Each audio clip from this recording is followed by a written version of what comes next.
Picture this: a chilly winter evening in medieval Europe, where the usual order of things has been turned completely on its head. The grand halls, normally filled with nobles in their finest silks, are now alive with the raucous laughter of peasants dressed in mock royal garb. The air is thick with the scent of spiced wine and roasted meat, but beneath the festivity, something far more daring is taking place. For one fleeting moment, the powerless hold the reins, and the mighty are forced to face the unvarnished truth of their own flaws. This was the Feast of Fools, a secretive, almost magical rebellion hidden in plain sight, where the rigid hierarchies of medieval society dissolved into satire, song, and startling acts of defiance. Why would a world so obsessed with order and divine right allow such a thing to exist? That's the mystery we're about to unravel. The Feast of Fools wasn't just a party, it was a pressure valve, a way for the voiceless to speak truths that would have been dangerous to utter any other day. Peasants, servants, and even low-ranking clergy took on the roles of kings, bishops, and lords, staging parodies that exposed hypocrisy, greed, and injustice with biting humor. But here's the twist: this wasn't just chaos for chaos' sake. These festivals were carefully timed, often tied to the 12 days of Christmas, as if the church itself acknowledged that even the strictest societies need moments of release. And yet, beneath the laughter, there was always an undercurrent of fear, because those in power knew exactly how dangerous this kind of mockery could be. So what happened when the laughter stopped? How did this tradition, which thrived for centuries, eventually vanish from history? The answers lie in the fragile balance between control and rebellion, between the need for order and the human craving for fairness. Over the course of this video, we'll trace the Feast of Fools from its ancient roots in Roman satire to its explosive popularity in the Middle Ages, and finally, to its brutal suppression by authorities who realized too late that humor could be a weapon. This is a story about more than just a festival. It's about what happens when the oppressed find a way to speak, even if only for a single day. By the end, you'll see why this forgotten chapter of history still matters, because in a world where power often goes unchecked, the Feast of Fools reminds us that no one is beyond judgment. So settle in, because we're about to step into a world where laughter was the ultimate act of rebellion. To understand how the Feast of Fools became such a startling fixture of medieval life, we have to go back much further, to the raucous, wine-soaked celebrations of ancient Rome. The Saturnalia festival, held every December, turned the rigid social order upside down. Slaves dined at their masters' tables, wore their masters' clothes, and even gave them orders, all in good fun, of course. But beneath the laughter, there was something profound happening. For a few days, the powerless could speak without fear, and the powerful had to listen. This wasn't just entertainment, it was a safety valve, a way to release the pressures of an unequal society. When Christianity spread across Europe, many of these pagan traditions didn't just vanish, they transformed. The Church, ever pragmatic, often absorbed local customs into its own calendar, giving them new meaning. By the 12th century, the rebellious spirit of Saturnalia had found a new home in the Feast of Fools, tucked neatly between Christmas and Epiphany. It was as if the Church had made a deal with its people. You can mock us, you can laugh at the powerful, but only for these few sanctioned days, and mock they did. In cathedrals across France, lowly subdeacons were elected Bishop of Fools, presiding over drunken processions where sacred hymns were replaced with bawdy parodies. Yet this wasn't just chaos for its own sake. There were rules, unwritten but fiercely understood. The laughter had to stay within bounds, the satire just sharp enough to sting but not to wound fatally. Authorities tolerated it because they knew the alternative was worse. A society with no outlet for frustration was a society ripe for revolt.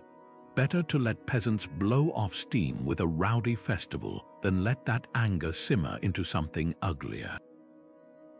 In a way, the Feast of Fools was a kind of social contract, a reminder that even the mightiest could be humbled if only for a day.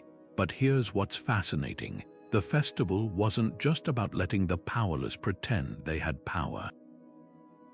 It was also a mirror, forcing the nobility and clergy to see themselves as their subjects did. When a peasant dressed as a bishop stumbled drunkenly through the streets, everyone knew it was an exaggeration, but not entirely. The laughter carried a warning: we see your flaws, even if we're usually too afraid to say so. And that, perhaps, is why the Feast of Fools couldn't last forever. Because laughter, once unleashed, is hard to control, and those in power rarely enjoy being the punchline. The Church's relationship with the Feast of Fools was a paradox wrapped in sacred vestments. On one hand, this was an institution built on hierarchy, where every robe, every ritual, every whispered prayer reinforced the divine right of those at the top. And yet, for centuries, cathedrals across Europe not only allowed the festival, they hosted it. Imagine the scene: a young deacon, normally relegated to lighting candles or carrying scrolls, suddenly draped in the bishop's own robes, delivering a sermon so ludicrous it had the congregation howling. Sacred Latin hymns were written with obscene lyrics, communion wine flowed freely into the hands of drunkards, and the most solemn ceremonies devolved into slapstick. This wasn't just tolerated, it was organized by the lower clergy themselves, the very people who spent the rest of the year enforcing the Church's strict decorum. Why would an institution so obsessed with control permit such blasphemous mockery? The answer lies in the unspoken contract between the powerful and the powerless. Medieval life was brutal for peasants and priests alike. Endless labor, famine, disease, and the constant weight of divine judgment. The Feast of Fools acted as a pressure valve, a way to vent frustrations that might otherwise boil over into outright rebellion.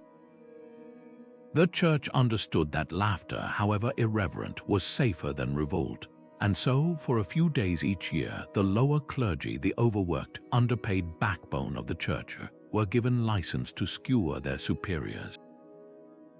A bishop might find himself portrayed as a bumbling fool, his vestments swapped for rags, his solemn decrees parodied as the ravings of a madman.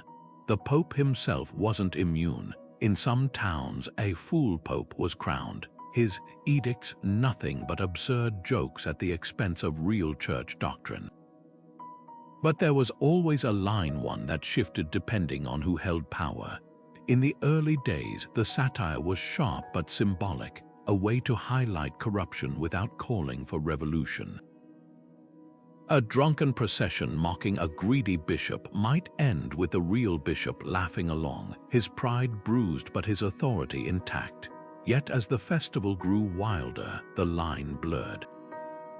By the 15th century, some celebrations spiraled into outright chaos. Sacred relics were mishandled, altars used as dining tables, and sermons replaced with profane stand-up routines.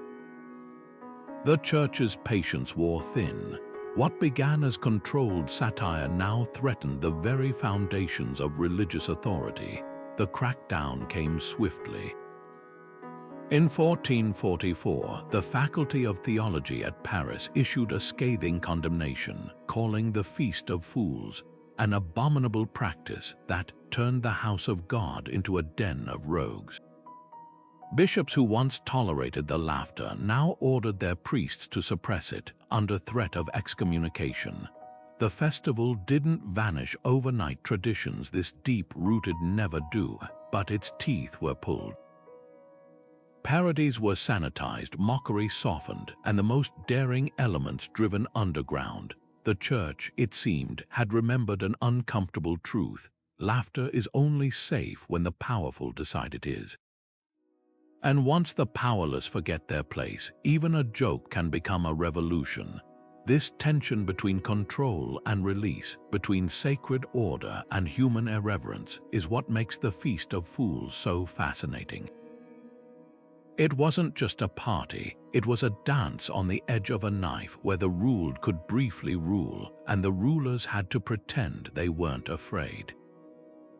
And perhaps that's why the Church's final suppression of the festival feels so poignant, because in the end, the greatest threat to power isn't anger or violence. It's the moment people realize their superiors can be laughed at. And no amount of divine authority can survive that. At the heart of the Feast of Fools lay its most daring ritual, the Peasants' Court, a spectacle where the powerless became the judges and the mighty were dragged into the dock. Picture a crowded village square, the air thick with smoke from roasting meats and the sharp tang of spilled ale.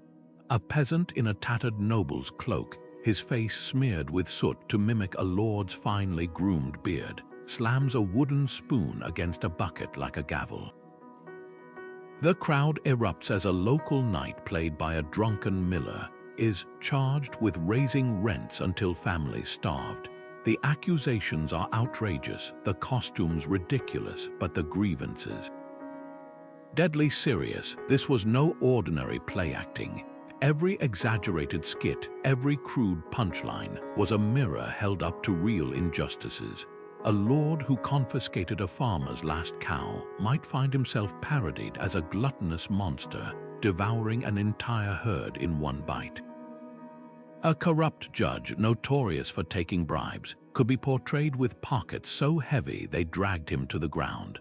The nobles sat stone-faced through it all, forced to endure the humiliation because tradition demanded it. And that was the genius of the Peasants' Court. It weaponized laughter. What might have earned a peasant a whipping or worse on any other day became, for this fleeting moment, untouchable. But why did the nobles tolerate it? Some historians believe it was a calculated trade. Endure one day of mockery to prevent a year of rebellion.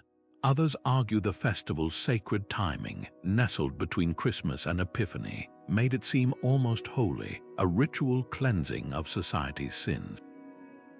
Yet beneath the surface, something far more subversive was happening. For the first time, peasants saw their oppressors stripped of grandeur, reduced to laughingstocks. A lord who seemed invincible in his castle suddenly looked mortal and foolish when a baker's son imitated his lisp or his habit of tripping over his own sword. The consequences rippled far beyond the festival grounds. In 1450, a group of German peasants, fresh from their own Feast of Fools, marched on their lord's estate, armed not with pitchforks, but with a list of demands written in the same mocking tone they'd practiced during the festival. When the revolt was crushed, authorities banned the Peasants' Court, recognizing too late that satire had given the oppressed a language to articulate their rage. The line between comedy and rebellion had always been thin, but now it had vanished entirely. What makes these mock trials so remarkable isn't just their audacity, it's their enduring lesson about power.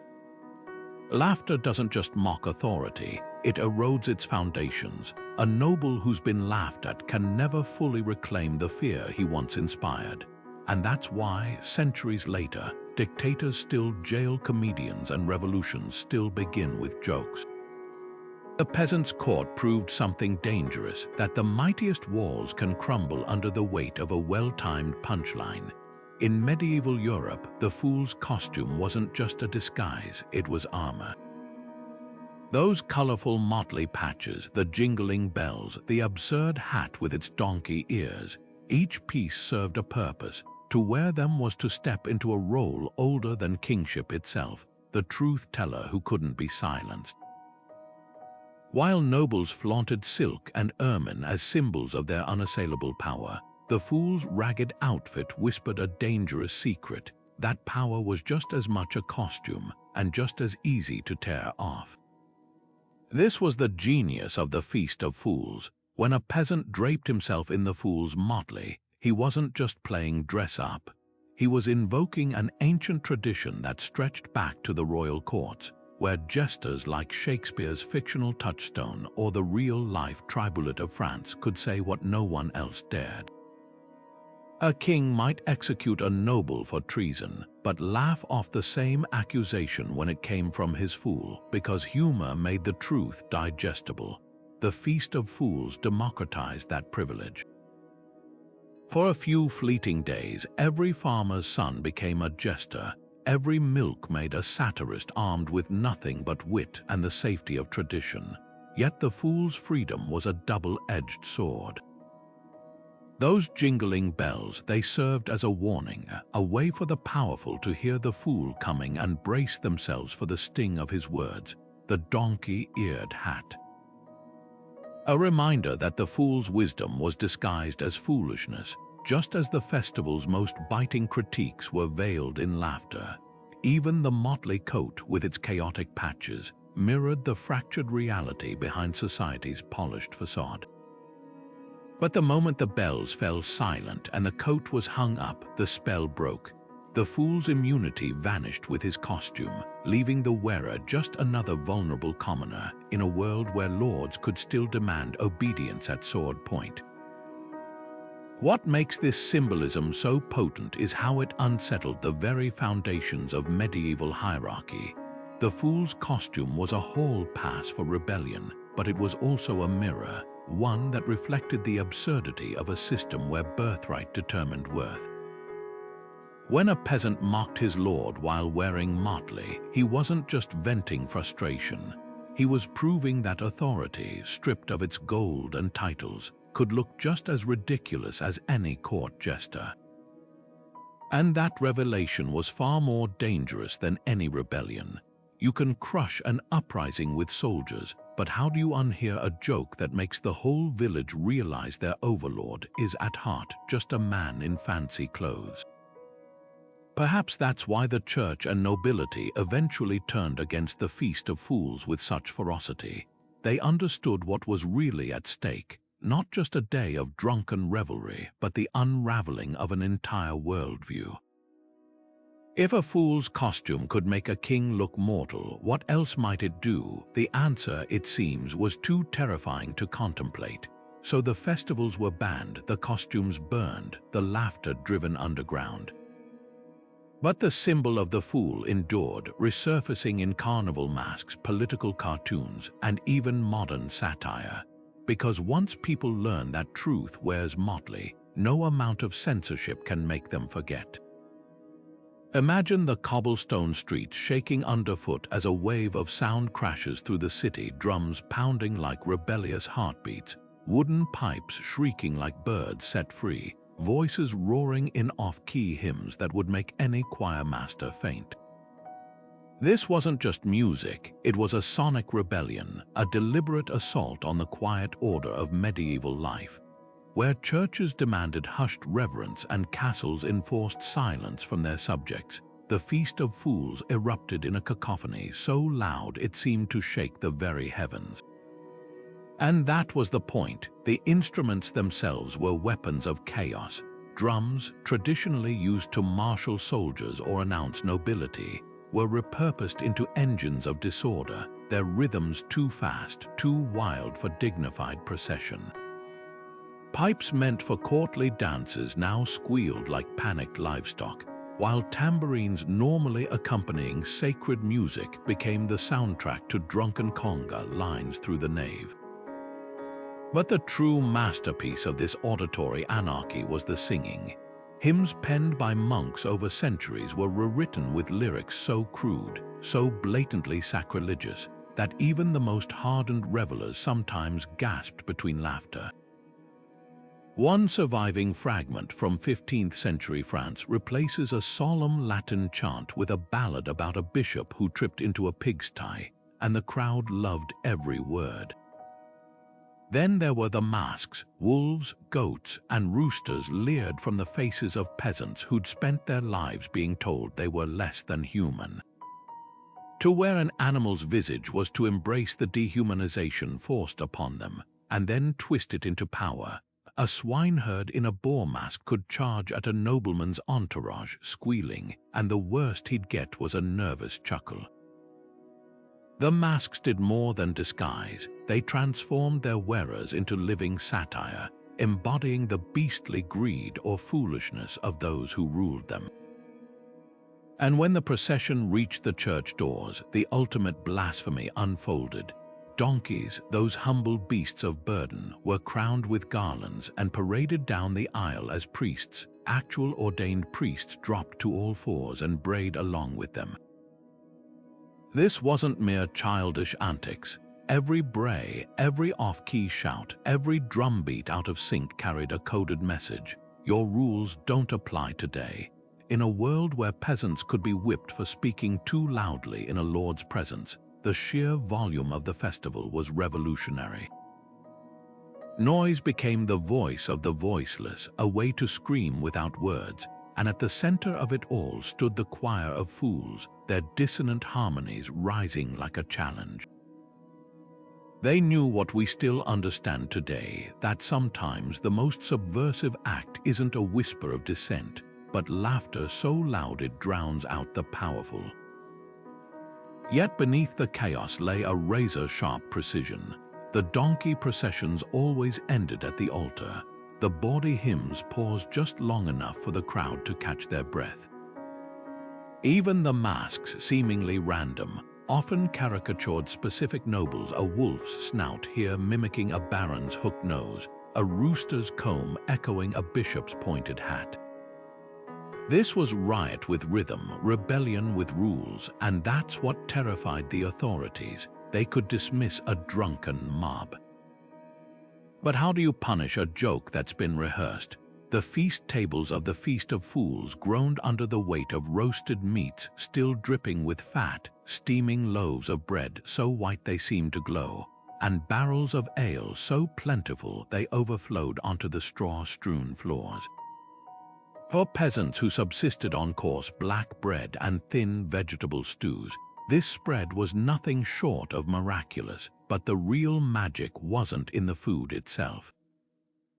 It was in who served it. Lords who spent their lives being waited on now carried platters to their own servants, their fine sleeves brushing against the calloused hands of field workers. Bishops who lectured about moderation piled plates high for beggars. The normal rules didn't just bend, they shattered entirely. This wasn't charity, it was theater with teeth. When a nobleman knelt to offer a slice of venison to a tanner's apprentice, the message was unmistakable. For this one day, you matter as much as I do. Historians still debate whether these feasts were genuine acts of generosity or calculated performances. Some records suggest wealthy families deducted the cost of the feast from their tithes to the church, turning what looked like sacrifice into a tax right off. Others point to accounts of lords who, after the festival, doubled rents or confiscated livestock, proving their generosity had an expiration date. But for those few hours, as grease shone on every chin and laughter echoed equally from every throat, the illusion held. The menu itself was a rebellion. Spices like saffron and cinnamon, legally restricted to noble households in some regions, now seasoned the stew pots of peasants. Game meat poaching, which could get a commoner hanged, was served openly, its origins conspicuously unmentioned. Even the bread held meaning. Dark rye, the staple of the poor, was absent. Instead, wheat loaves baked with expensive white flour appeared by the dozen, their golden crusts a silent mockery of the laws that reserved such luxuries for the elite. What made these feasts truly dangerous wasn't the food or the role reversals, it was the intimacy they created. Sharing a meal forced the powerful and powerless to occupy the same space, breathe the same air, laugh at the same jokes. A duke who'd never noticed the stench of the tannery might recoil as a leather worker sat beside him, his clothes reeking of the trade that kept the noble in boots. A bishop who'd never touched a woman's hand might blush when the midwife feeding him grapes mentioned delivering his illegitimate nephew. These weren't just meals, they were confrontations disguised as celebrations. By the time the last bones were gnawed clean and the final tankards drained, something subtle had shifted. The peasant who'd tasted venison knew exactly what he was missing the other 364 days of the year. The lord who'd served ale understood, if only for a moment, how it felt to be looked at as something other than a master, and that knowledge once gained could never be unlearned. The feast ended, the masks came off, but the memory of equality lingered like the scent of spices clinging to clothes long after the banquet hall had emptied. The masks of the Feast of Fools weren't just fabric and paint, they were liberation stitched into every seam.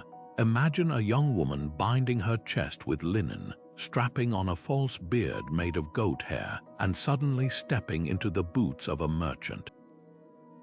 For the first time in her life, her voice carried the weight of a man's authority, her jokes landing with a force they never could when she was just the miller's daughter. Or picture a field hand draping himself in robes sewn from old altar cloths, a mitre of straw balanced precariously on his head as he mimicked the bishop's nasal Latin. These costumes weren't about deception. They were about revelation, showing how flimsy the barriers of class and gender really were when you peeled back the layers of expectation. What made these disguises so radical was their precision. A peasant playing a lord didn't just throw on any fancy coat. He studied the man's gait, the way he flicked his wrist when dismissing servants, the particular shade of arrogance in his laugh. The parody had to be sharp enough to draw blood because everyone in the crowd knew exactly who was being skewered. Yet the moment the mask came off, the wearer could shrug and say, "What?" It was just a joke. That delicate balance between recognition and deniability gave the costumes their power. A noble might see that the impersonation, but to react with fury would be to admit the caricature held truth.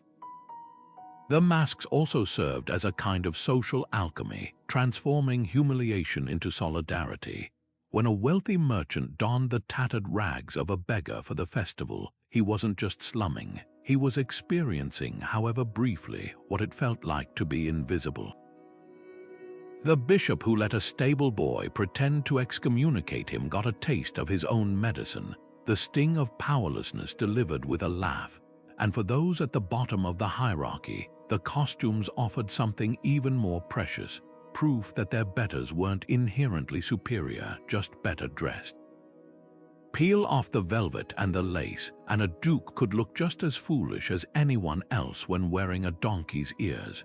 But the most subversive element of all was the anonymity. In a society where every face was known, every role assigned at birth, the mask granted a fleeting taste of true freedom. A serf could mock his lord without fear of the whip, because who could prove it was him beneath the boar's snout? A woman could lead a procession as a mock priest, her identity swallowed by the shadow of an oversized hood. For those few hours, birthright didn't matter. The only thing that counted was the audacity of your performance and the laughter it inspired, yet there was always a whisper of danger beneath the revelry. The same masks that protected wearers also made them vulnerable. A drunken nobleman, furious at being lampooned, might accidentally shove a disguised peasant into the bonfire. A bishop could later recognize the voice beneath the beard and quietly double that family's tithes. The festival's magic was fragile, contingent on the powerful playing along. And that's why the costumes had to be more than just funny, they had to be unforgettable. Because long after the last mask was burned, the image of a beggar in a crown or a scullion in vestments lingered, a ghostly reminder that the world didn't have to be as rigid as those in charge claimed. Perhaps that's why authorities eventually banned not just the Feast of Fools, but the masks themselves. In 1520, the city of Lyon ordered all festival disguises confiscated and burned, calling them devil's rags. They understood what was really at stake. A man who's worn a king's costume might start to wonder why he couldn't keep the crown. A woman who'd preached in mock vestments might question why real pulpits were forbidden to her. The masks didn't just hide faces, they revealed possibilities. And in a world built on the myth of fixed roles, nothing was more dangerous than that. Inside the candlelit nave, where the scent of incense usually hung thick with reverence, a donkey's bray shattered the silence. A young cleric in a crooked mitre staggered backward down the aisle, his vestments inside out, slurring a hymn rewritten as a tavern ballad. The congregation, normally kneeling in devotion, roared with laughter, ale sloshing from their tankards onto the stone floor. This was the infamous Mass of Fools, where sacred rituals became slapstick and the line between devotion and defiance blurred beyond recognition. To understand why these mock ceremonies provoked such outrage, we have to peel back the layers of medieval faith. The church wasn't just a spiritual authority, it was the bedrock of social order, its rituals designed to awe and humble the masses. Latin chants, precise gestures, the slow elevation of the host, every detail reinforced hierarchy, reminding peasants that God's mysteries were reserved for the educated elite. So when the Feast of Fools turned communion into a raucous drinking game or processed a donkey as the bishop, it didn't just mock clergy, it exposed the machinery of control behind the piety. Take the drunken gospel, a favorite parody where the story of Christ's miracles became a tale of a bumbling priest who turned water into ale, then drank himself under the table. The joke wasn't about rejecting faith, it was about rejecting the hypocrisy of those who preached poverty while living in luxury. In one surviving script, a deacon playing the Pope auctions off fake indulgences to the highest bidder, shouting, "Gold for God." The crowd howled, but the sting lingered. These weren't just skits, they were indictments. Yet the most provocative acts were the ones that weaponized sacred objects.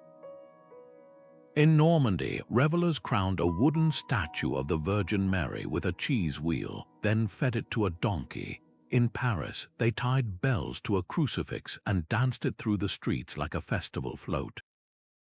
To modern eyes, this might seem sacrilegious, but medieval peasants saw it differently. Their world was steeped in folk magic, where the divine could be playful as well as solemn. By dressing saints in rags or using a chalice as a wine cup, they weren't denying holiness, they were reclaiming it from the clergy's tight grasp. The church's panic wasn't just about disrespect. It was about losing the monopoly on meaning. When a drunk farmer could bless the crowd with a sausage instead of a wafer, it revealed the arbitrariness of ritual power. That's why the crackdown came not during the rowdiest festivals, but when peasants started incorporating these parodies into real protests. In 1482, a group in Flanders interrupted a real mass with their own fake liturgy, demanding lower tithes. Suddenly, the joke wasn't funny anymore, it had become a blueprint for rebellion. What makes these mock rituals so fascinating is their duality. They weren't just rebellion, they were a form of twisted devotion. By turning the Mass inside out, peasants weren't rejecting God. They were seeking Him on their own terms, free from the gatekeepers who sold salvation like market goods. The donkey in the cathedral, the ale in the chalice, the bawdy hymns, each was a plea wrapped in a punchline, a reminder that faith, like laughter, belongs to everyone. Even the fools, from the frozen villages of Scandinavia to the sun-baked plazas of Spain, the Feast of Fools sprouted like wildflowers through the cracks of medieval society. In France, where the tradition burned brightest, entire towns shut down as a Pope of Fools rode backwards on a donkey through the streets of sense, his fake papal bull declaring nonsense laws to roaring crowds. Cross into Germany and you'd find the Narrenfest, where guildsmen built towering floats mocking local officials, their exaggerated papier-mâché noses wobbling as carts rumbled toward the cathedral. England had its Lord of Misrule, often a beggar or minstrel given temporary authority to demand feasts from the rich, his court dispensing absurd judgments that cut uncomfortably close to real grievances. These regional twists reveal more than just creativity. They show how perfectly the festival adapted to local flavors of oppression. In wine-growing regions like Burgundy, parodies focused on drunken clergy, their scarlet faces lampooned in street plays. Near trading hubs, merchants became prime targets, their scales rigged to mock greedy overcharging. Coastal towns staged fish processions where herring wore mitres, a dig at the church's lucrative control over fishing rights. The variations were endless, but the core remained. For one day, the rules didn't just bend, they snapped. What's astonishing is how these disparate celebrations shared uncanny similarities despite having no central organization.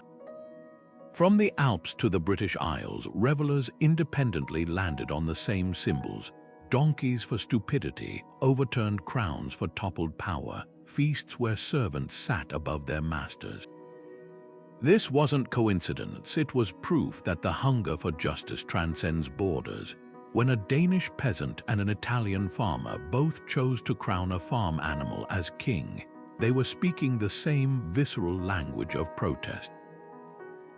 Authorities faced a nightmare trying to stamp it out. Ban the feast in Paris, and it would erupt twice as loud in Strasbourg. Crack down on mock masses in Mainz, only for satirical pamphlets to surface in London. The church's own infrastructure, its network of monasteries and pilgrim routes, unwittingly helped spread the tradition, as traveling monks carried stories of the foolish liberties taken in distant dioceses. By the 15th century, the festival had become a game of whack-a-mole for rulers. Every suppression created martyrs like the two students hanged in 1487 for staging a drunkard's mass in Vienna, whose stories only fueled more rebellions.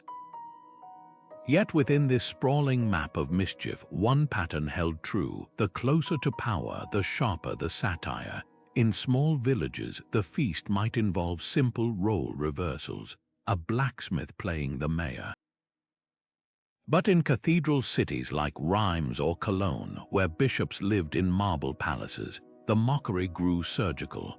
Accounts describe choristers rewriting entire liturgies to name corrupt officials, their voices dripping with faux piety as they prayed for the bishop's new gold plate or the cardinal's illegitimate children. These urban versions were less celebration and more reckoning, a yearly audit of power conducted not with ledgers, but with laughter loud enough to echo through the vaulted ceilings of the very institutions being mocked. The festival's geographic spread did more than challenge authority. It created a secret solidarity across Europe's fractured landscapes. A traveling merchant from Ghent might not speak the dialect of a Florentine wool worker, but both would recognize the gleam in each other's eyes when describing their local abbot of unreason. In a continent perpetually divided by wars and borders, the Feast of Fools became a rare common language, one where the powerless could whisper to each other across mountains and rivers that the emperor had no clothes. And that, perhaps, was the most dangerous idea of all. Beneath the raucous laughter and exaggerated costumes of the Feast of Fools lay a simmering economic reality that gave the festival its sharpest edge. Medieval peasants weren't just play-acting their grievances, they were living them every day, yoked to the land under backbreaking rents, tithes, and feudal obligations.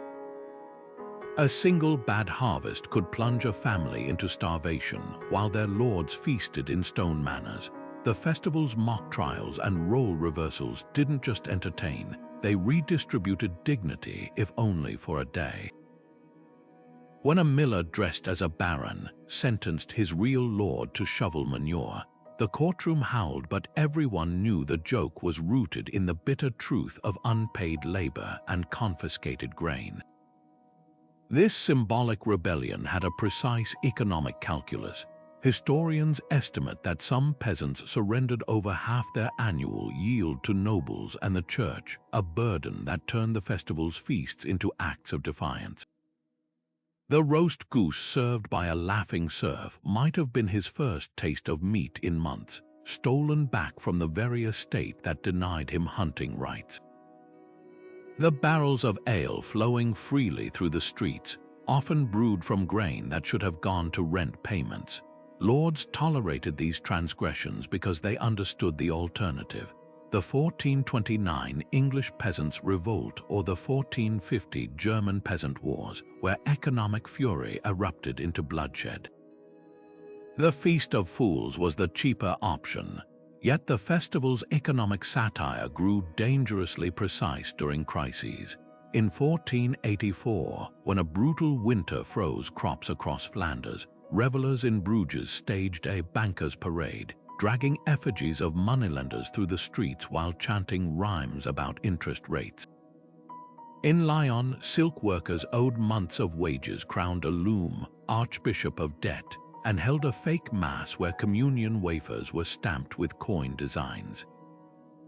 These weren't abstract jokes, they were ledgers written in laughter, tallying every stolen loaf and withheld penny. The church's own finances became a prime target. When peasants donned cardinals' robes to sell mock indulgences for invented sins like being born poor, they were skewering an institution that monetized salvation. One surviving script from Champagne lists fake prices for forgiveness: 2 coins to skip fasting, 5 to covet thy neighbor's wife, 10 to murder a tax collector, God's discount. The humor cut deep because everyone knew the real clergy offered similar deals.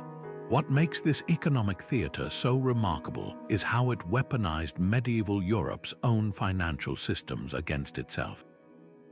The same markets that enriched nobles became stages for their mockery. The coins that measured a peasant's worth were melted into carnival bells. Even the festival's timing, often coinciding with tax collections, turned it into a collective bargaining chip. Lords who cracked down too hard risked finding their granaries mysteriously empty come spring. By the 16th century, as inflation and enclosure laws pushed more peasants into destitution, the festival's economic critiques grew too explicit to ignore. In England, Lord of Misrule celebrations began including fake land deeds, with serfs granting themselves parcels of their own stolen fields.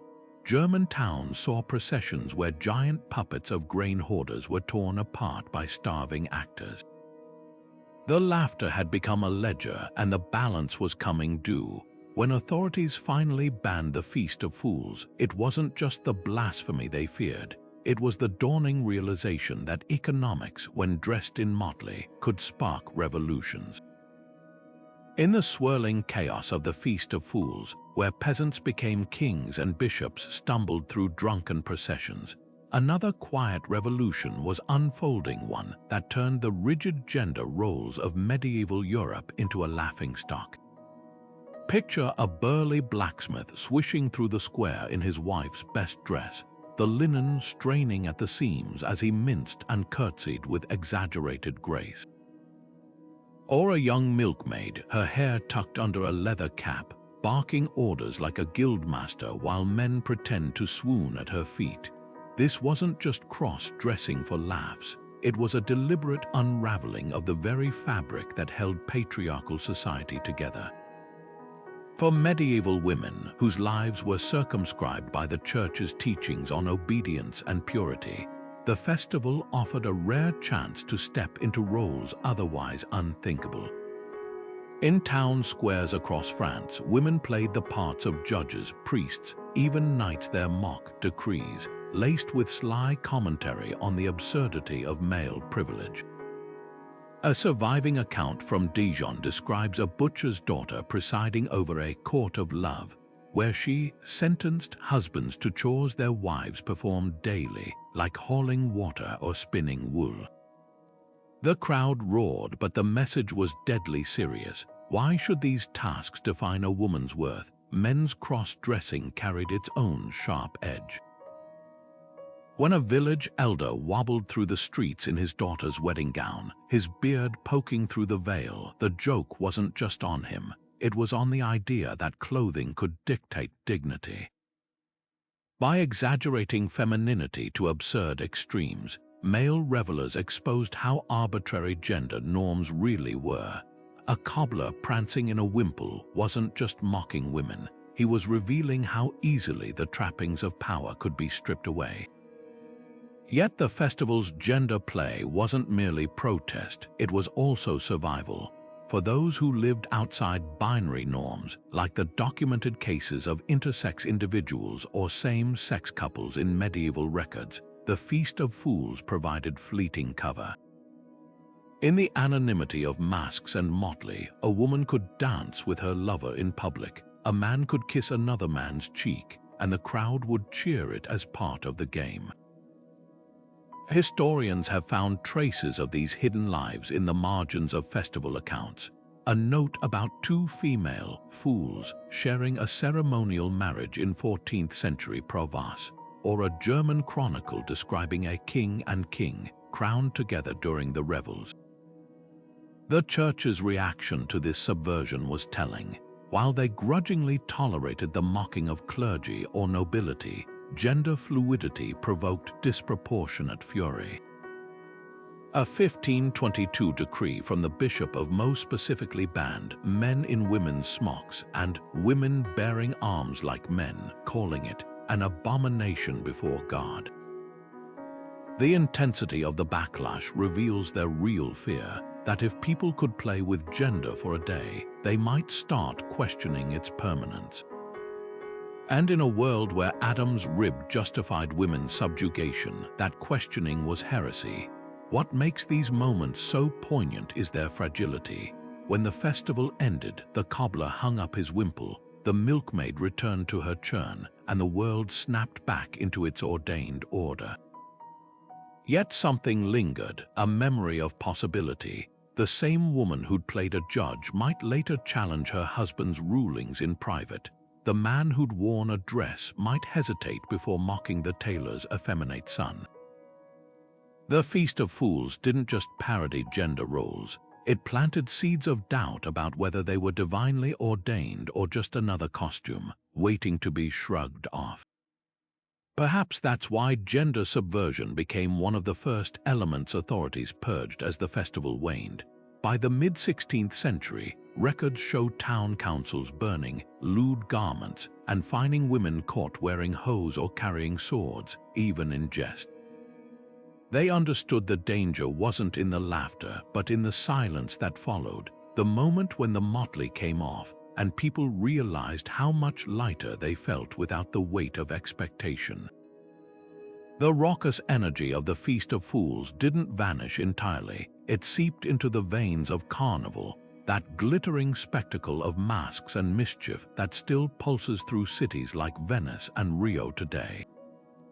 Both traditions spring from the same ancient impulse, a final explosion of indulgence before the austerity of Lent, a sanctioned rebellion against the usual order. But here's the crucial difference. While Carnival survived, even thrived, the Feast of Fools was systematically scrubbed from history. The reason? Carnival's rebellion came with velvet gloves. Its critiques were wrapped in sequins and feathers, its subversion diluted into spectacle. The Feast of Fools, with its unflinching mockery of clergy and nobility, was too dangerous to tame. Consider the contrasts. Modern carnival parades might feature a caricature of a politician or a bawdy float poking fun at social norms, but the satire is often toothless, the kind of humor that earns a chuckle rather than a gasp. The medieval fool, though, didn't just wear a mask, he held up a mirror. When a peasant impersonated his bishop during the Feast of Fools, He didn't stop at a silly hat, he reenacted the bishop's notorious gambling habits or his habit of squeezing peasants for extra tithe. The laughter it sparked wasn't just entertainment, it was recognition, and recognition to those in power is the first step toward revolt. Carnival's survival wasn't an accident. By the Renaissance, authorities had learned their lesson from the Feast of Fools. They couldn't stamp out the human need for release, so they redirected it. Carnival became a safety valve, carefully choreographed. In Venice, the Doge himself presided over the festivities, ensuring the mockery stayed frivolous. In Brazil, colonial rulers allowed enslaved people to dress as kings, but only for a day and only under watchful eyes. The message was clear: you can play at power, but never forget it's just play. The Feast of Fools refused that bargain. Its mockery was too precise, its inversions too revealing. When a drunken subdeacon staggered through the cathedral wearing the bishop's mitre, everyone knew exactly which bishop's vanity was being skewered. When a peasant held court to try his lord for unfair rents, the verdict was a joke, but the grievance was deadly serious. Carnival could be co-opted because it mocked ideas. The Feast of Fools mocked individuals, and that was a line power couldn't allow to be crossed. Yet traces of the fool's defiance linger in Carnival's shadows. In the Caribbean, enslaved Africans infused Carnival with elements of their own resistance, turning it into a tool of cultural survival. In Belgium's Ulst Carnival, modern revelers still stage biting political satires that occasionally provoke censorship. These flashes of danger remind us that Carnival's true spirit was never just about glitter. It was about the raw, untamed hunger to speak truth. The difference is that today we've mostly settled for the glitter. The Feast of Fools dared to demand more. What this divide reveals is a brutal truth about dissent.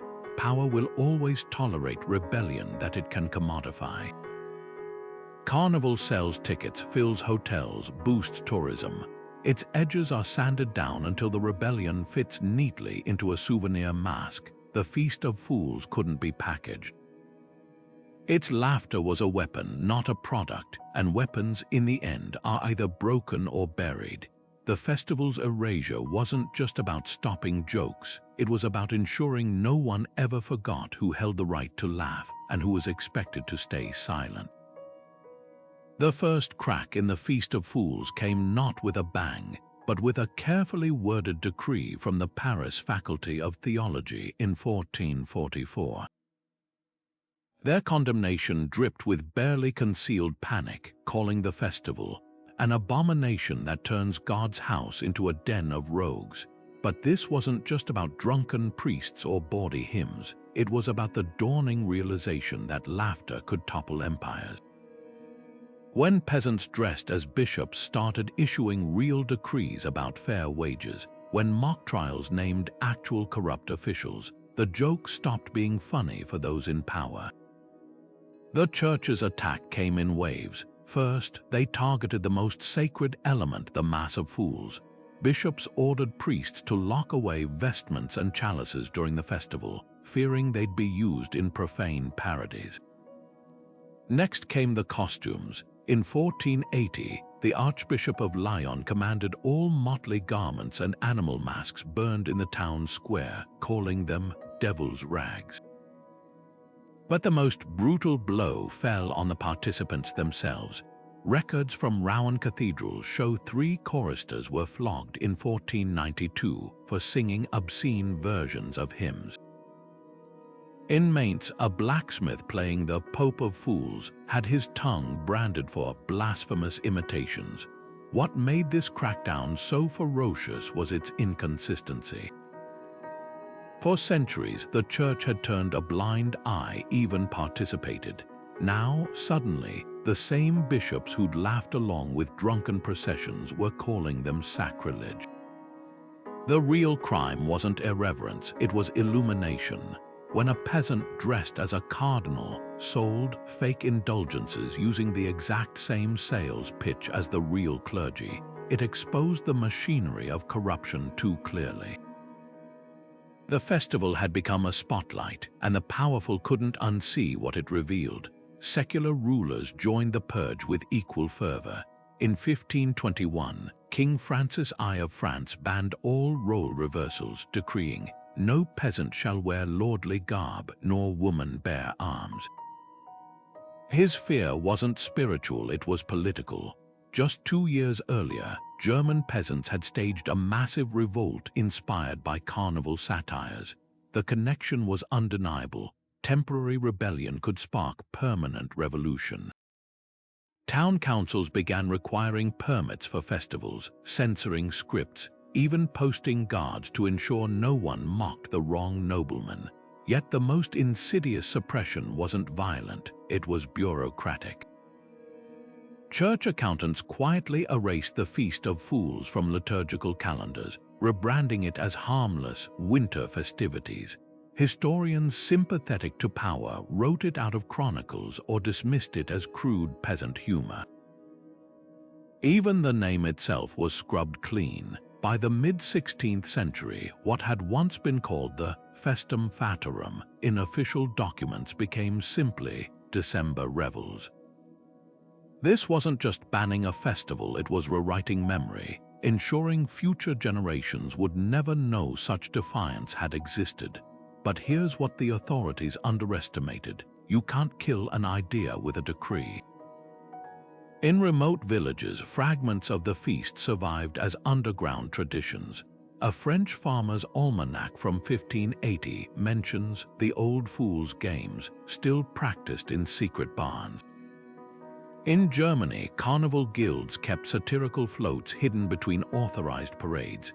The laughter didn't stop, it just learned to whisper, and whispers, as any ruler knows, are far harder to silence than shouts. The church may have won the battle, but in their desperation to crush the Feast of Fools, they proved exactly why it had been so dangerous. Because the moment people realize power can be mocked, it can also be changed. When Shakespeare's fool in King Lear taunted the king with riddles about power and madness, or when Rabelais penned his outrageous tales of gluttonous monks and giant sausages, they weren't just entertaining, they were channeling the spirit of the Feast of Fools. The festival's DNA runs through centuries of literature, a thread connecting medieval peasants to modern satirists. Take the jester touchstone in As You Like It, whose jokes about courtly hypocrisy cut so deep they made nobles shift in their seats. Or the grotesque banquets in Rabelais' Gargantua and Pantagruel, where excess becomes a weapon against the church's austerity. These weren't just stories, they were literary heirs to the mock masses and peasant courts of the Middle Ages, proving that the pen could be as subversive as a drunken procession. Even the structure of these works mirrors the festival's chaos. Shakespeare's fools often speak in prose while nobles rant in verse, flipping the hierarchy of language itself. Rabelais stuffed his chapters with bodily functions and absurdity, much like the Feast of Fools' obsession with donkey braying and overturned chamber pots. The message was the same: nothing is sacred, especially not the powerful. And just as medieval bishops gritted their teeth through the festival's parodies, Queen Elizabeth I reportedly laughed along with Shakespeare's jabs at royalty, while quietly ensuring the most dangerous lines were trimmed.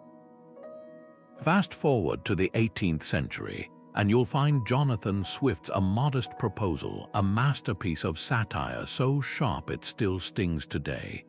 His suggestion that the Irish eat their children to escape poverty wasn't just dark humor, it was the Feast of Fools' legacy in action, using absurdity to expose brutal truths.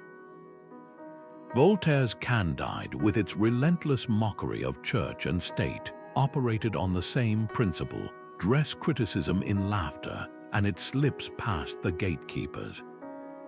Even the chaotic, carnivalesque novels of Dostoevsky and Bulgakov owe a debt to those medieval revels, where disorder became a lens to scrutinize society's fractures.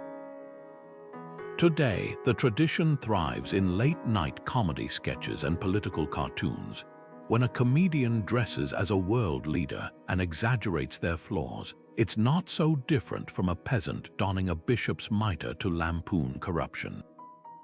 The tools have changed: Twitter instead of town squares, memes instead of mystery plays, but the goal remains: to hold power accountable with the one force it can't easily suppress. A dictator might jail a journalist, but what happens when the critique comes disguised as a joke?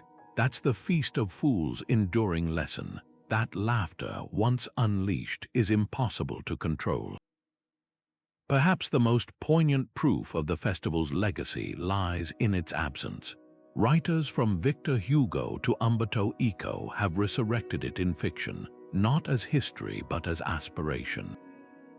Hugo's The Hunchback of Notre Dame paints the Feast of Fools as a fleeting moment of freedom in a crushing world, while Eco's The Name of the Rose imagines a monastery where laughter is literally deadly.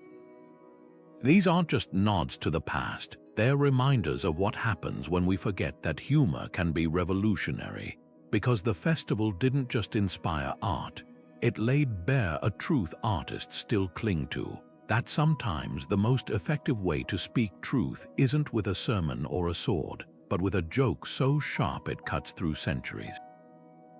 For a peasant stepping into the cathedral square wearing their lord's stolen finery, the Feast of Fools wasn't just play, it was transformation. Imagine the weight of a woolen cloak dyed with expensive woad, normally reserved for nobility, suddenly draped over shoulders calloused from plowing.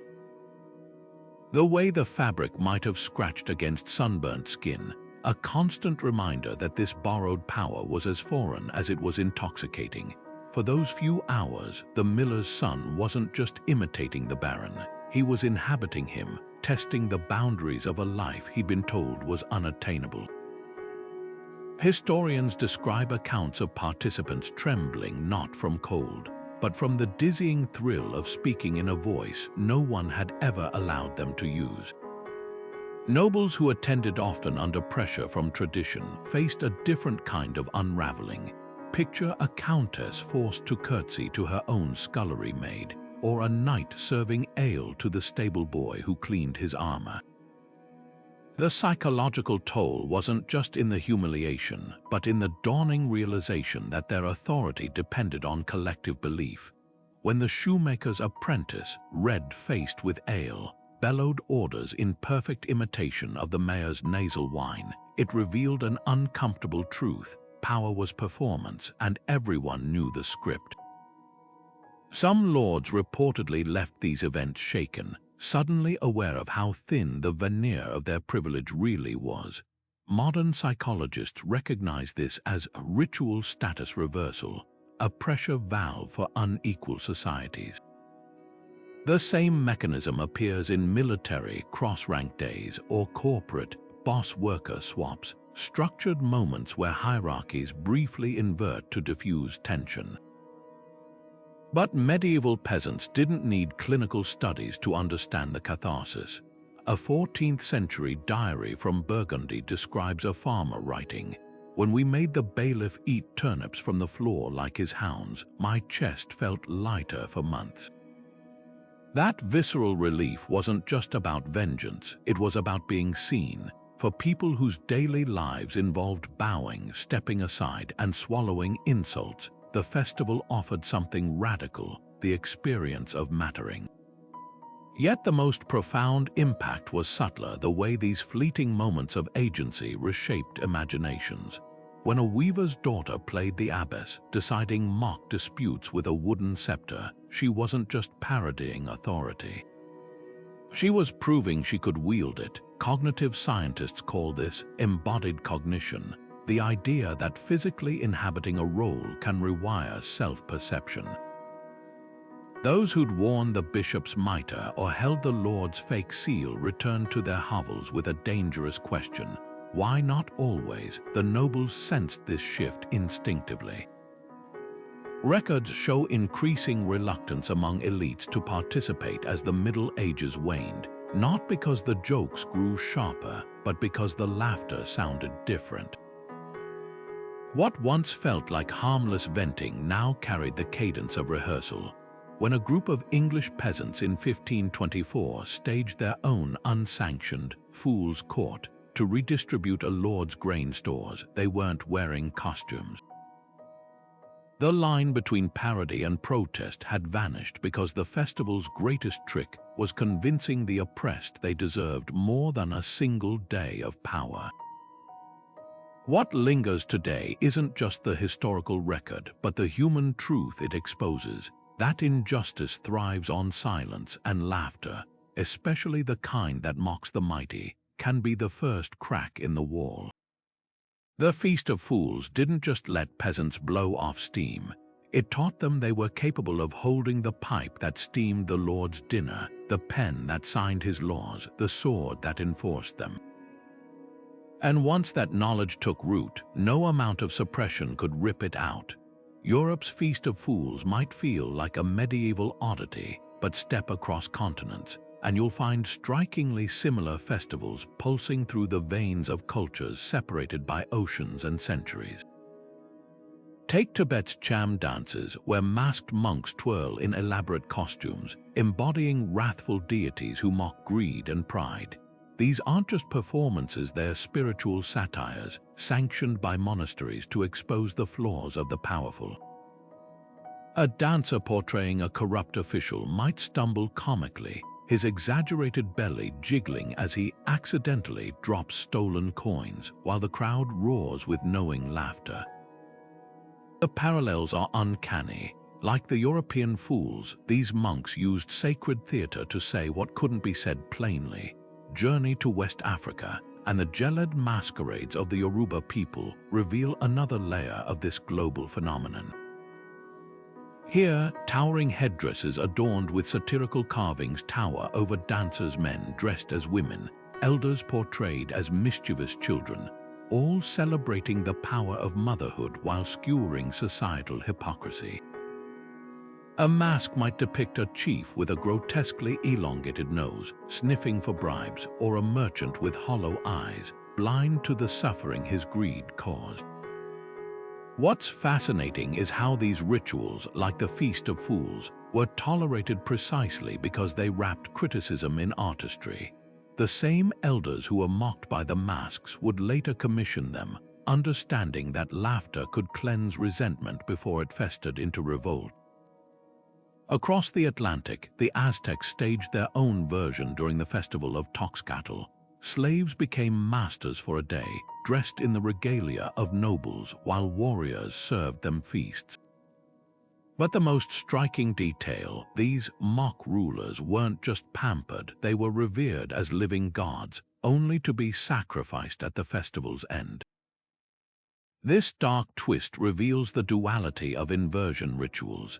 They could uplift the oppressed, but also reinforce the established order by reminding everyone that the reversal was temporary. Even ancient Rome's Saturnalia, the likely ancestor of the Feast of Fools, had echoes in distant lands. During Korea's Silla dynasty, the Palguanho festival saw nobles and commoners swap roles, with servants scolding their masters in playful skits.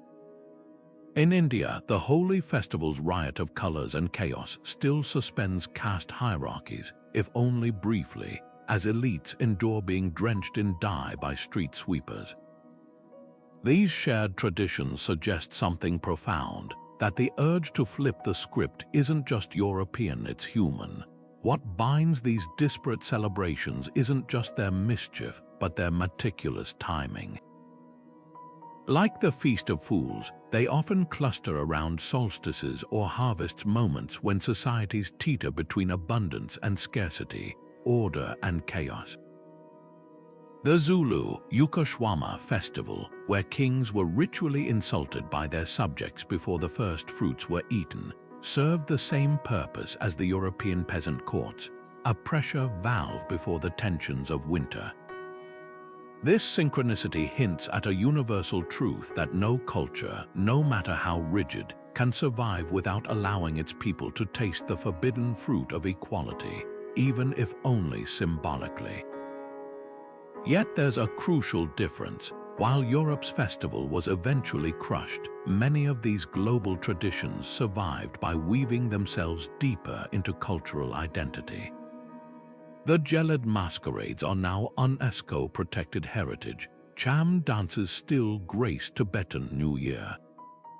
Their endurance raises a haunting question. What if the Feast of Fools hadn't been erased? Would it, too, have evolved into a cherished tradition rather than a historical footnote? The answer lies in the delicate balance these other cultures maintained, letting the laughter sting, but never enough to provoke total suppression. Europe's elites, it seems, lack that same tolerance for discomfort. This global tapestry of rebellion reveals the Feast of Fools not as an outlier, but as part of a pattern etched into human societies across time. From the Andes to the Himalayas, people have found ways to say, "We see you." And in that seeing lies the real power, because once the powerless glimpse their own reflection in the robes of authority, the world can never look quite the same again. Buried beneath layers of soil and time, the physical remnants of the Feast of Fools whisper secrets the history books never told. Take the carved stone capitals of France's Vézelay Abbey, where a grinning fool in a bishop's mitre sticks out his tongue at passing worshippers, a joke in stone that survived centuries of censure. Or the tattered fragments of a 15th century manuscript from Sens, its margins crammed with sketches of drunk monks and donkey-headed priests, as if the scribe couldn't resist documenting the chaos. These aren't just artifacts, they're frozen laughter, proof that the festival's rebellious spirit was etched into the very bones of medieval life. Archaeologists have unearthed drinking mugs in Germany stamped with crude caricatures of local nobles, their bulbous noses and greedy expressions glazed into the clay. Imagine the hands that held these vessels, the ale sloshing as peasants toasted to the downfall of the very men whose faces they drank from. In London, excavations near the old Clerkenwell Priory revealed a stash of animal masks made from stretched sheepskin, their hollow eye sockets still smudged with soot from festival bonfires. The most telling find, a set of tiny bells sewn onto what was once a jester's cap, their jingle preserved in the rust clinging to the threads, but the most chilling evidence comes from the church itself. Hidden beneath later plaster in a Burgundian chapel, restorers found a fresco of the Nativity with a twist. Instead of wise men, 3 fools in motley kneel before the manger, offering not gold but a jug of wine, a dice cup, and a sausage. This wasn't vandalism, it was commissioned art, painted by monks who likely participated in the very revels they immortalized. The message was clear enough to get whitewashed within a century, but the pigment endured, waiting centuries to testify that even the devout understood the power of holy mockery. Perhaps the most poignant relic sits in a glass case in Rowan's museum. A child's wooden doll, its face carved into a laughing fool's mask. Found beneath the floorboards of a weaver's cottage, it suggests the festival wasn't just for adults.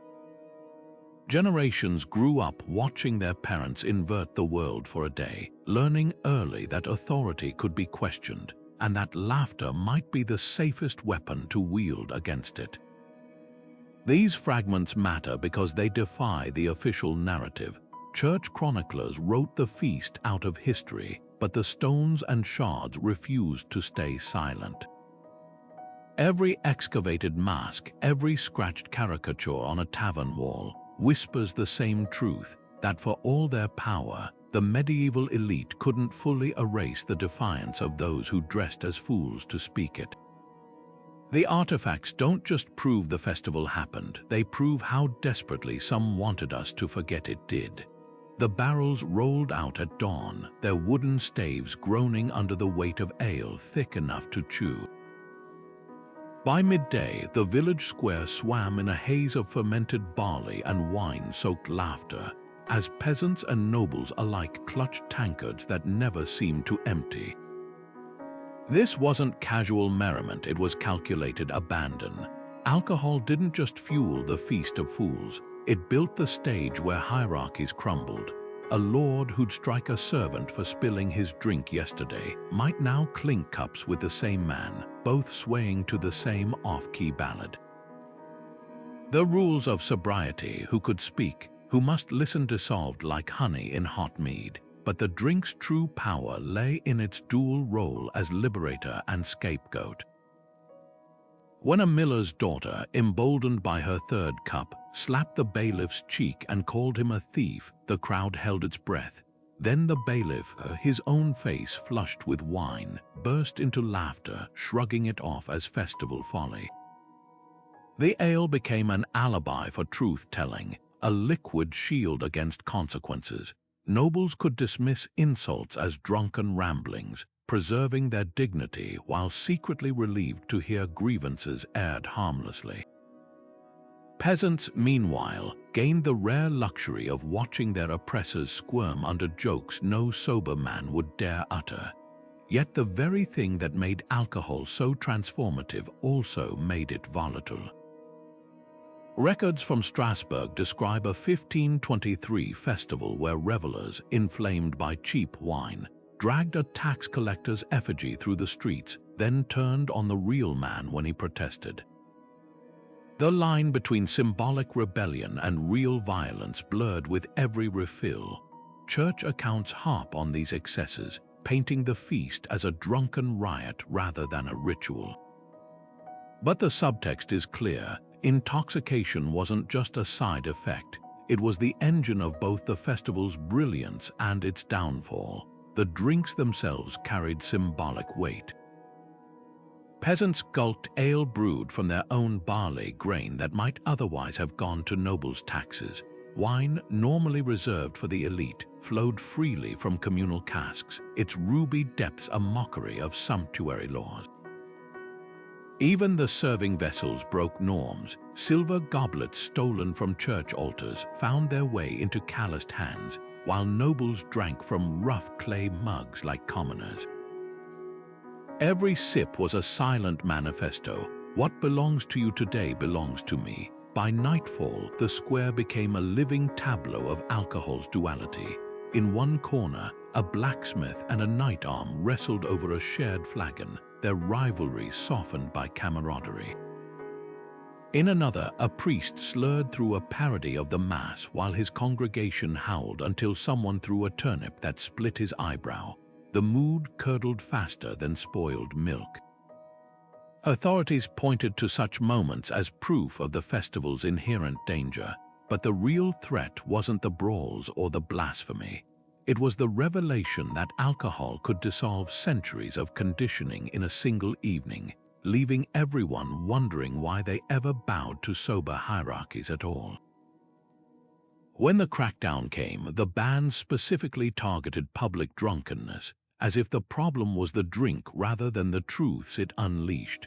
But the records tell another story. In Lyon, officials confiscated barrels only to find them hollowed out and stuffed with satirical pamphlets. In Ghent, peasants switched to water, then staged their mockeries with exaggerated sobriety, proving the laughter didn't need ale to ignite. The festival's real intoxicant wasn't alcohol. It was the fleeting taste of a world where power could be toasted away like last year's vintage, and that was a vintage no authority could afford to let age. The laughter echoing through the Feast of Fools didn't just vanish into the winter air, it simmered beneath the surface, waiting for the right moment to erupt into something far more dangerous. Historians have long noticed a chilling pattern. Where the festival flourished, peasant revolts often followed. Take England's 1381 uprising, where tens of thousands of farmers and artisans marched on London, burning tax records and beheading officials. Just years earlier, records show villages along their route had staged particularly vicious mock trials during the Feast of Fools, with effigies of the same tax collectors they'd later drag from their homes. Coincidence, or had the festival been a dress rehearsal for revolution? The connection becomes even clearer in France's Jacquerie Rebellion of 1358. Before the bloodshed began, satirical songs mocking noble excess had spread like wildfire through taverns and market squares. Songs first performed during the Feast of Fools. One ballad, preserved in fragments, depicted a nobleman so bloated with greed he exploded at the dinner table, showering peasants with stolen grain. When the real uprising came, rebels didn't just demand lower taxes, they used the festival's own imagery, crowning a destitute plowman as their king of fools before storming aristocratic manors. The symbols had stayed the same, only the stakes had changed. What made this transition from mockery to rebellion so inevitable? Psychology offers a clue. Social scientists call it prefigurative politics, the idea that practicing equality in microcosm, even symbolically, trains people to envision it on a larger scale. When peasants spent years acting out justice in fake courts, wearing the robes of authority, something shifted. The line between performance and possibility blurred. A German chronicle from 1424 describes a village where the annual fool's judge became the real leader of a rent strike, using the same exaggerated gestures from the festival to rally his neighbors. The authorities hadn't taken the play acting seriously until it stopped being play. Economic desperation often lit the fuse. During plentiful harvests, nobles might chuckle as their foibles were parodied. But when famine struck, the same jokes turned lethal.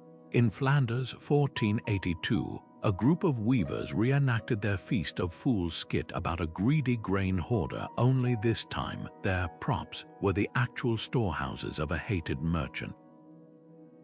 The festival had given them not just the idea, but the script: how to organize, how to delegitimize authority through ridicule, how to recognize strength in numbers. Yet the most telling evidence comes from the crackdowns themselves. After the English peasants' revolt, King Richard Roman II banned all unsanctioned festivals, specifically citing their seditious mimicry. In France, post-Jacquerie decrees forbade peasants from wearing any clothing above their station, even as costumes. The message was clear: rulers weren't afraid of laughter itself, but of what it taught people to imagine. Because once you've worn a crown, even one made of straw, it's harder to kneel when the real thing demands it. This isn't to say every Feast of Fools attendee became a revolutionary. Most went back to their plows when the wine ran dry, but the festival's true danger lay in its ability to reveal power as a collective hallucination, one that could be disrupted if enough people stopped believing. When the 1453 Bunscha Revolt in Germany began with rebels waving a fool's cap on their banner, they weren't just referencing a tradition. They were declaring that the joke had ended and the reckoning had begun. The feast's greatest legacy wasn't in the laughter it inspired, but in the silence that followed, the moment when the masks came off and people realized they no longer needed them to speak. A viral TikTok video shows a teenager lip syncing to a remix of a politician's most tone-deaf speech, their exaggerated facial expressions turning arrogance into absurdity for millions of likes. Halfway across the world, protesters in neon vests toss giant inflatable caricatures of their president into the air like beach balls, their laughter mingling with the chants of dissent. These aren't just modern acts of rebellion, they're digital age reincarnations of the Feast of Fools, where mockery remains the sharpest tool for cutting power down to size. The costumes may have swapped motley for memes, and the town square might now glow with smartphone screens, but the impulse is identical: to expose the nakedness of emperors through the disinfectant of laughter. Late-night comedy monologues have become our era's drunken processions, with hosts like John Oliver or Hassan Minhaj dissecting corruption in segments that blend investigative journalism with punchlines. When a comedian dons a blonde wig to parody a billionaire's meltdown on live television, they're channeling the same spirit as the medieval peasant who strapped on a bishop's mitre to lampoon clerical greed. Even the consequences mirror the past. Just as feudal lords flogged festival participants for blasphemy, modern politicians threaten lawsuits over satire, proving that those in power still fear ridicule more than criticism. The difference: today's fools broadcast from studios instead of cathedrals, and their jests reach continents instead of villages. Social media platforms have evolved into the ultimate peasants' court, where algorithms amplify the people's verdict. A CEO's tone-deaf tweet becomes fodder for 1,000 dunk threads. Each like and share a digital version of the crowd's roar in the medieval square. Hashtags function as communal indictments, their brevity echoing the pithy verdicts once shouted by festival-goers. Remember the viral Boaty McBoatface campaign, where the British public hijacked a poll to name a research vessel? That wasn't just internet whimsy, it was pure feast of fools' energy, transforming a bureaucratic process into a collective joke about who really gets to decide. The establishment's panicked override of the vote only proved the point. Laughter disrupts the illusion of control. Even protest movements have adopted the festival's tactics. During Hong Kong's umbrella protests, activists used absurdist art like Lego dioramas of police brutality to circumvent censorship. Chile's student marches featured giant puppets of politicians with detachable money-stuffed pockets. These aren't just creative demonstrations, they're strategic descendants of medieval processions where donkey-headed bishops carried empty collection plates. The methodology is identical: make oppression look ridiculous, and it becomes harder to enforce. Authorities can arrest a slogan-chanting crowd, but what's the charge for laughing at a 10-foot-tall puppet of a minister with a literal silver spoon in its mouth? Yet the most potent parallel lies in the backlash. Just as medieval clergy banned costumes and mock masses, modern regimes aggressively police online satire. China's slander laws criminalize memes that distort leaders' images. Turkey imprisons cartoonists for insulting the president. Even in democracies, the wealthy increasingly weaponize defamation suits to silence comedians and critics. The playbook hasn't changed in 600 years. When satire bites too deep, power retaliates by reframing humor as crime. But here's what these modern lords forget: you can't unmake a joke once it's loose in the world. The more they try, the more they prove the fools were right all along. Perhaps the festival's truest modern heirs are the anonymous meme creators and guerrilla artists who, like their medieval counterparts, hide behind the equivalent of motley burner accounts, pseudonyms, encrypted chats. Their work thrives in the same liminal space as the Feast of Fools, too decentralized to suppress, too funny to ignore. When a dictator's face gets photoshopped onto a dancing potato or a corporate logo is subtly altered to reveal greed, the effect mirrors the peasant who slipped a caricature of his lord into a church fresco. Both rely on the oldest rule of dissent: wrap the truth in laughter and it slips past the gatekeepers. This isn't just history repeating, it's humanity remembering. The same collective muscle that once gathered in frozen squares to crown a fool pope now gathers in digital spaces to meme a failing politician into oblivion. The tools evolve, but the instinct remains: to take the sacred seriously enough to mock it, and the powerful lightly enough to challenge them, because the Feast of Fools never really ended. It just learned to stream. The Feast of Fools didn't fade gently from memory. It was scrubbed from the record with the same deliberate force as a censored manuscript.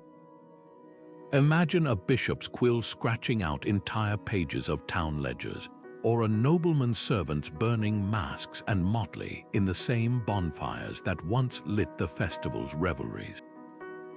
This wasn't just neglect, it was cultural arson.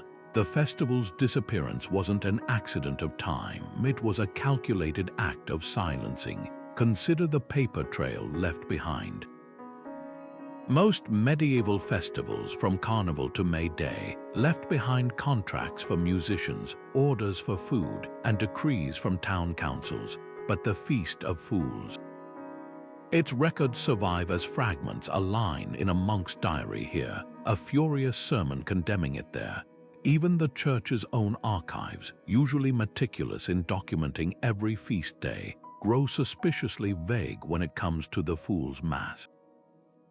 The gaps aren't empty, they're wounds. What little we do have often comes from the bands themselves, like the 1444 Paris edict that called it the devil's work, or the Strasbourg Council's frantic order to burn all fools' garments in 1518. The festival's history is written in the ashes of its suppression, but erasure takes more than burning documents. It requires rewriting collective memory. As the Renaissance dawned, humanist scholars eager to curry favor with powerful patrons dismissed the Feast of Fools as peasant nonsense, unworthy of study. Chroniclers who once described it in detail now relegated it to footnotes or omitted it entirely. By the time Shakespeare wrote Twelfth Night, the tradition had been so thoroughly sanitized that his Fool Fest was a tame court jester, not the riotous subversive of medieval squares. The festival didn't just vanish, it was retroactively made small. Yet the most effective silencing happened at the local level. In Lyon, priests were ordered to preach against the feast for 40 consecutive Sundays, hammering home its sinfulness, until even grandmothers forgot they'd once danced in donkey processions. In England, village elders who'd led the revels found themselves passed over for land leases or taxed into poverty. The message was clear: keep laughing and you'll pay. Over generations, the festival didn't just disappear, it was made unspeakable. What makes this erasure so haunting is how thoroughly it succeeded. Carnival endured because it could be commercialized, its edges sanded down into spectacle. But the Feast of Fools, its mockery was too precise, its inversions too revealing. A lord might tolerate a generic joke about greed, but not a skit reenacting his own son's drunken brawl with the sheriff. The festival had to die because it named names, and naming, in any era, is the most dangerous act of all. Still, traces persist like stubborn stains. A 15th century prayer book from Brittany contains doodles in the margins, a donkey in a mitre, a drunkard holding a sausage like a scepter, as if the scribe couldn't resist preserving the blasphemy. Folk songs collected in the 19th century mention the old fool's dance, though the singers couldn't say why. Even the word itself lingers. Festival comes from the Latin festum, but fool derives from follies, meaning bellows or windbag, a sly dig at the hot air of those in power. The victors may have written history, but they couldn't silence every whisper. The Feast of Fools' near disappearance isn't just a historical curiosity, it's a warning. Every time we laugh at power today, we're piecing together a tradition they tried to break. Because the surest sign something scared the mighty isn't that they fought it, but that they worked so hard to make us forget it existed at all. The morality of the Feast of Fools hangs in a delicate balance between catharsis and cruelty, a medieval Rorschach test where some see social justice and others see sanctioned bullying.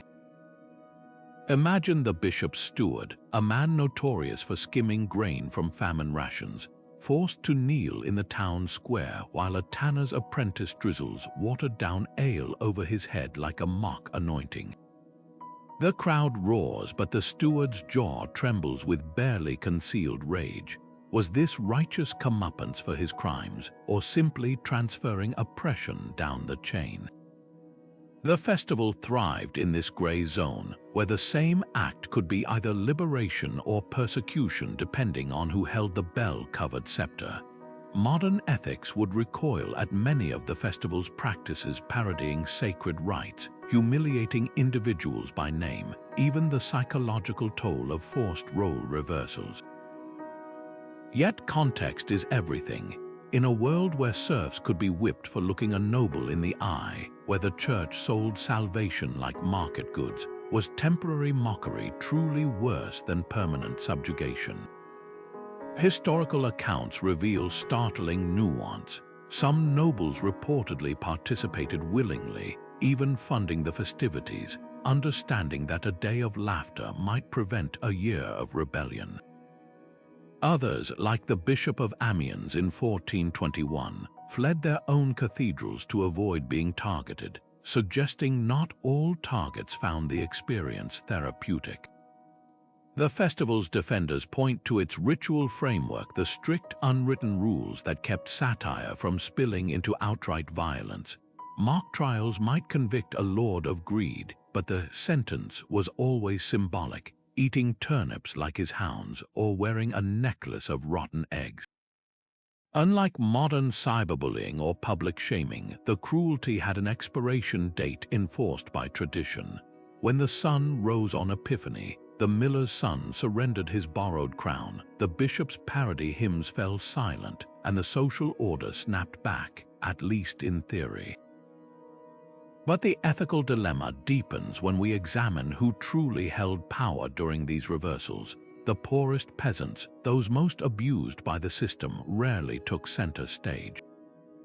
Instead, the starring roles often went to minor clergy, guild apprentices, or small landholders, people with just enough privilege to avoid retaliation. The landless laborer starving in a hovel wasn't leading the donkey procession. He was watching from the margins, his hunger unchanged. This selective inversion raises uncomfortable questions. Was the festival really challenging power, or just redistributing its performance among slightly lower tiers of the hierarchy? The Church's own contradictory stance further complicates the picture. For centuries, bishops tolerated, even presided over blasphemous parodies in their own cathedrals. Yet when the jokes grew too accurate, when a drunk subdeacon satire named specific sins like selling indulgences or keeping concubines, the tone shifted abruptly. A 1505 account from Rheims describes armed guards dragging a fool pope from the altar mid-parody, suggesting the line between acceptable mockery and heresy depended entirely on who felt the sting. Perhaps the festival's most troubling legacy is how easily its tools could be weaponized. Records from Nuremberg show butchers using the event to settle scores with rival guilds, their mock trials thinly veiled attacks on competitors. In 1491, Strasbourg, anti-Semitic elements crept into the revelry, with Jewish caricatures replacing noble ones, a grim reminder that the powerless, given temporary license, don't always train their sights upward. The same laughter that could topple a tyrant could also kick a scapegoat. This ambiguity forces us to confront a timeless question. Does satire need ethics, or is its power rooted in amorality? The Feast of Fools offers no clean answers, only a mirror reflecting our own contradictions. We celebrate modern equivalents, political cartoons, protest art, viral dunking, but recoil when the jokes hit too close or target the vulnerable. The medieval peasants understood something we still grapple with, that laughter can be both balm and blade, and the hand that wields it decides which side cuts deepest. Their festival dared to ask what we're still debating, whether justice dressed in motley is still justice, or just another performance waiting for its curtain call. The Feast of Fools didn't just vanish into history, it left behind a playbook for resistance that still reads like an instruction manual for challenging power. That raucous medieval laughter echoing through cathedrals and town squares, it wasn't just noise, it was a masterclass in how to dismantle authority without firing a single arrow. Because here's the truth those peasants understood: oppression thrives on solemnity. The moment you make the powerful ridiculous, you drain their terror like ale from a cracked barrel. Consider how modern activists wield satire like a scalpel. When Belarusian protesters dressed as teddy bears to mock their dictator's claim that a stray bear proved their forests were safe, they weren't just being clever. They were using the exact same tactic as the medieval fool who crowned a donkey. Both transformed fear into farce, shrinking monstrous authority figures down to laughable size. The same principle fuels political cartoons that reduce warlords to squabbling toddlers, or TikTok trends where teens lip-sync corporate greed with exaggerated greed. Humor doesn't just mock oppression, it reveals its naked absurdity, showing the emperor has no clothes, sometimes literally. But the festival's second lesson cuts deeper. No society, no matter how rigid, can survive without spaces to rebel. Medieval Europe built those pressure valves into its calendar, acknowledging that even divine right needed occasional reality checks. Today's equivalents might look different: late-night comedy roasts, viral meme cultures, even controlled burns like Burning Man, but they serve the same vital function. When Reddit users hijack a corporate email with absurd questions, or K-pop fans sabotage political rallies by reserving tickets they never use, they're channeling that same subversive energy. These aren't just jokes, they're societal shock absorbers, preventing pent-up frustrations from exploding into violence. The moment authorities try to eliminate these outlets entirely, as China did by banning sarcasm online, or Russia by criminalizing disrespect toward the state, they risk turning satire into something far more dangerous: a rallying cry. Which brings us to the festival's darkest insight: those in power will always fear laughter more than swords. Why else would modern dictators jail comedians while tolerating critics? Why would billionaires sue over memes but ignore investigative reports? Because a protest march can be dismissed as radical, a petition as naive, but a joke that makes millions snort in recognition.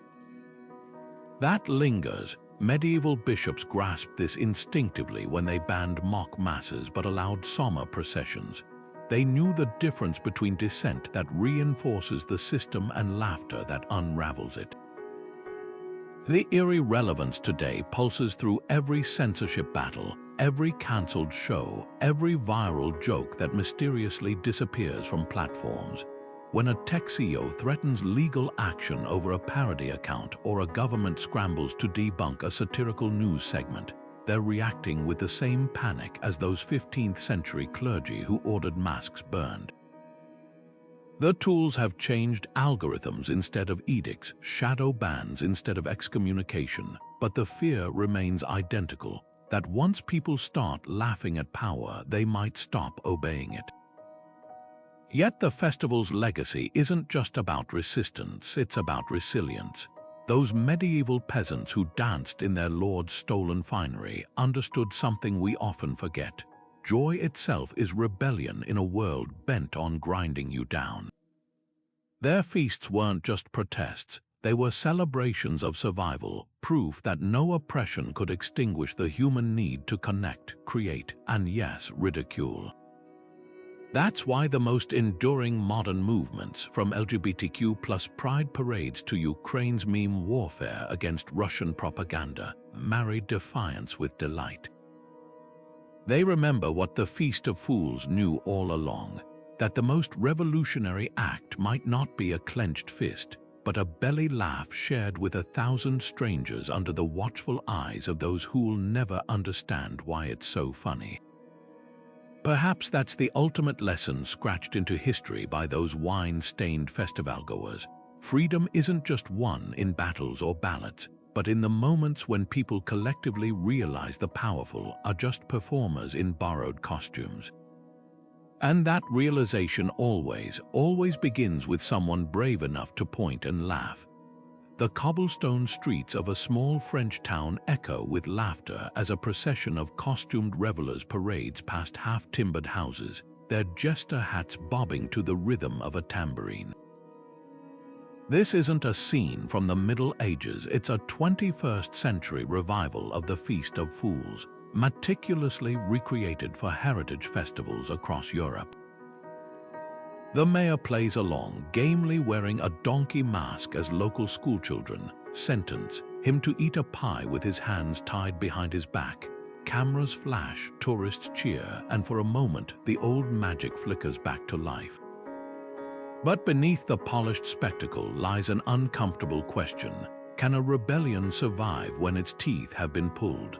These modern recreations walk a tightrope between authenticity and accessibility. In Sense, where the festival once saw real clergy swapping roles with beggars, today's event features historical societies performing scripted skits about medieval taxes, the edges carefully sanded down to avoid offending modern sensibilities. The ale flows freely, but it's served in souvenir mugs with the town's crest. The peasant costumes are hand-stitched by professional reenactors, their hems neatly folded where medieval rags would have frayed. Even the mock trials feel more like improv comedy than the biting satire of old, with verdicts that gently tease rather than expose. Yet something vital lingers in these sanitized celebrations.